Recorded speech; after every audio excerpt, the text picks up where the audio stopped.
I'm Jo Guldi, historian at Brown University, and my new book from Cambridge University Press, The History Manifesto, co-authored with Harvard historian David Armitage, diagnoses a crisis of short-term thinking we see everywhere in politics, corporations, all around us.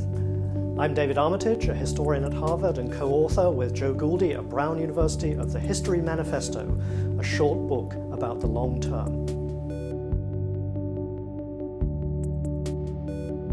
Beginning in the late 1960s and really taking off in the 1970s, historians had retreated to what we call in the book biological timescales of between 5 and maybe 50 or 60 years as the general limits of a historical project, whereas before then, historians often worked across scales of 50, 100, 200 or 2,000 years, and indeed, before history itself was professionalized, anyone with a historical consciousness often thought in terms of centuries or millennia as a trove of wisdom with which to think, not just about the past, but also about the present, and in particular about the future as well.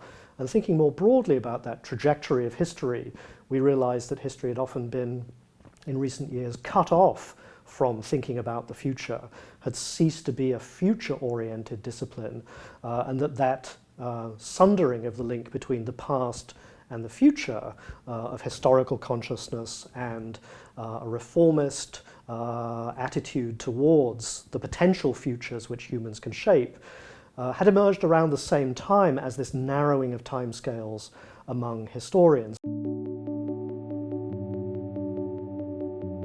That was a double-edged sword. While that movement into more intensive inquiries into shorter and shorter timescales produced a wealth of sensitivity on the part of short-term historians, it was also accompanied by a wholesale retreat of history from the public realm. Some of the unintended consequences of which are a rising short-termism in society at large, where fewer and fewer people are able to ask questions that last beyond the 5-year political election cycle or the quarterly economic return cycle.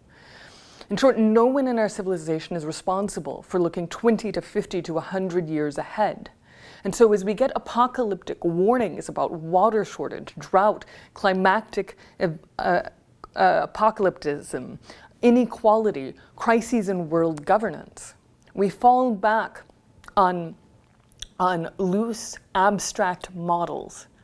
We have no long-term histories with which to guide our arguments.